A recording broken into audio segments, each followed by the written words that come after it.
देखिए जी, यूरोप ने जिस तरह ट्रंप को हैंडल किया है ग्रीनलैंड के मामले में, इससे एक चीज़ साबित होती है कि इन गोरों पे, इन यूरोप वालों पे जब कोई आफत पड़ती है ना, चाहे वो किसी भी शक्ल में हो, चाहे वो दहशतगर्दी की शक्ल में हो, चाहे वो ट्रंप गर्दी की शक्ल में हो, चाइना हो, रशिया हो, कोई भी मसला हो, तो ये सारे आपस में मिल जाते हैं, एका कर लेते हैं। और देखिए अब कितना ज़बरदस्त उन्होंने जवाब दिया है यूरोप ने बरतानिया ने भी, ठीक है, पहले आए बाएँ शाएँ किए बरतानवी प्राइम मिनिस्टर ने,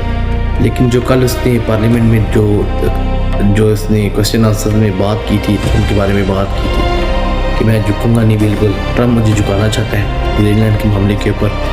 और चोगोस जो आइलैंड्स हैं उसके मामले में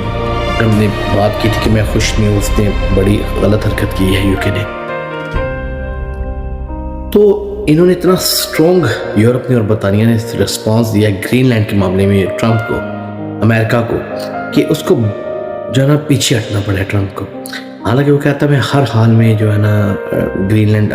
पे कब्जा करूँगा, चाहे कुछ भी हो जाए, और वो इवन मिलिट्री एक्शन भी रूल आउट नहीं था कर रहा, लेकिन पहले उसने मिलिट्री एक्शन रूल आउट किया है, फिर कल उसने ऐलान किया जी नहीं, मैं जो है ना जो 10% टैरिफ लगाने थे फरवरी से,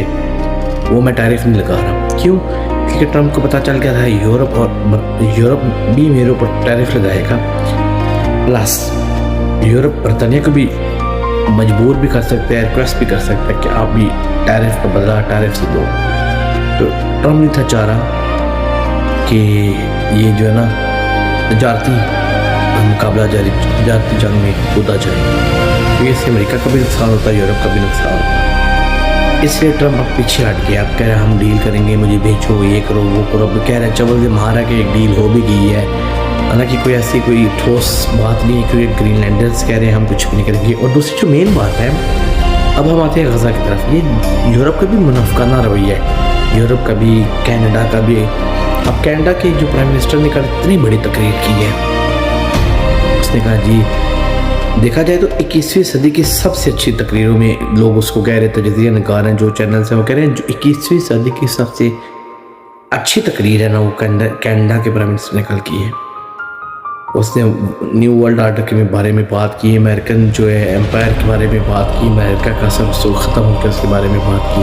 पर ये सब लोग जब इन पे बयान पड़ती है ये एक हो जाते हैं, और जब मुसलमानों की बारी आती है, एशिया की बारी आती है, गज़ा की बारी आती है, फ़लस्तीन की बारी आती है,